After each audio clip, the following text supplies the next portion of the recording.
Si mon bébé, une fois sorti de mon ventre et une fois pesé, ne pesait pas plus de 500 grammes, on ne le réanimerait pas. Malheureusement, mon bébé pesait 480 grammes, donc ça s'est joué de peu.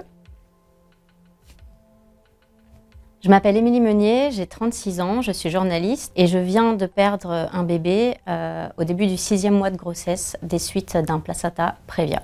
Donc un placenta prévia, c'est quoi? C'est tout simplement un mauvais positionnement de cet organe éphémère qui est présent que pendant une grossesse. Ça signifie principalement que ça bloque le passage du coup du bébé. Donc c'est des naissances souvent qui sont en césarienne. Ça peut aussi signifier des saignements pendant la grossesse et des risques d'accouchement prématuré. Je tiens à rassurer quand même, en général ça se passe très bien, en général le placenta remonte de lui-même. Le mien, malheureusement, n'est pas remonté, il a fait du surplace.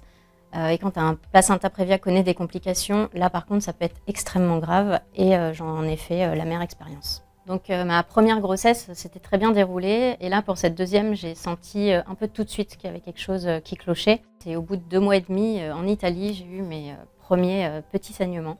Donc c'était des petits spottings au début, des petites pertes marron, pas des grosses pertes de sang.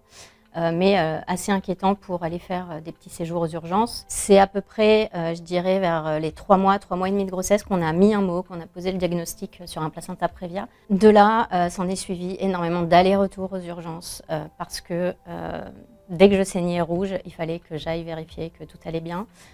En l'occurrence, à chaque fois aux échographies, le bébé allait bien, mais mon corps, lui, continuait de saigner.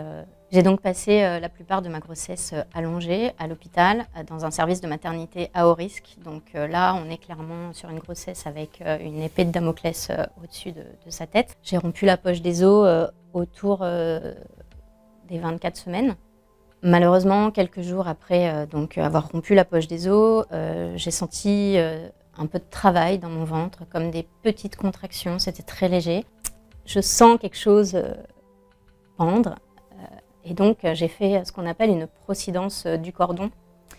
Donc, c'est un bout de cordon ombilical qui passe. On m'a fait comprendre très rapidement que si quelque chose était passé, c'est que mon placenta ne bloquait plus le passage, qu'il avait dû se décoller. Et donc, là, on était dans une situation d'extrême urgence.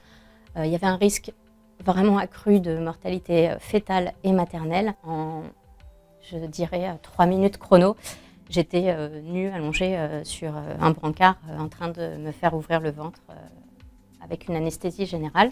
Je me suis réveillée, je ne sais absolument pas combien de temps après, peut-être que ça a duré 2 heures, j'en ai aucune idée, dans une salle de réveil très froide où on m'a dit ce que je savais déjà. Alors à ce moment-là de la grossesse, j'étais à 24 semaines et 4 jours. On m'avait expliqué que j'avais passé le premier stade de viabilité des 24 semaines, mais que si mon bébé, une fois sorti de mon ventre et une fois pesé, ne pesait pas plus de 500 grammes, on ne le réanimerait pas. C'était de la maltraitance, et ce que je conçois totalement. Malheureusement, mon bébé pesait 480 grammes, donc ça s'est joué de peu. Malheureusement, mon bébé, si on s'était acharné, aurait eu de graves séquelles et de lourds handicaps. Et on aurait connu l'extrême prématurité avec des risques quasiment de 1 sur 2 de mort dans les jours qui suivent. J'ai mis énormément de temps à me relever, alors que pour ma première césarienne, le lendemain, j'étais debout. Ne pas tenir un bébé dans ses bras augmente la douleur. Et là, c'est un long process qui commence. Évidemment, je n'aurais jamais pu, peut-être même témoigner, mais en tout cas me relever aussi vite sans mon fils qui m'a vraiment donné un souffle de vie. Donc la question du bébé pour lui, c'était pas tant une question, c'était plutôt la question de savoir si moi j'allais mieux. Donc je l'ai rassuré. Et après le bébé, on lui a expliqué de manière assez pragmatique qu'il n'était pas assez fort, qu'il n'aurait pas pu survivre sur Terre et que, du coup on lui a imaginé une petite vie dans les étoiles. Voilà, mais chacun fait évidemment à sa guise quand on vit ce genre de choses. J'ai aussi fait le choix pour ma part d'écrire, de porter tout ça sur papier.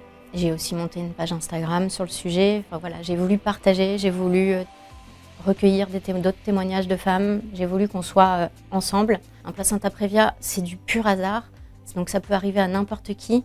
Il faut en parler en fait. Moi je me suis retrouvée très bête la première fois qu'on m'a sorti le terme, je ne connaissais pas. J'avais lu que des articles médicaux et la parole d'autres femmes je ne l'ai pas eue, je ne l'ai pas entendue et pourtant vraiment j'en aurais eu besoin. Pas pour m'effrayer, et là je ne parle pas pour effrayer les autres femmes, mais vraiment juste pour savoir que je ne suis pas seule. Parce que je pense vraiment qu'à plusieurs on est plus forte.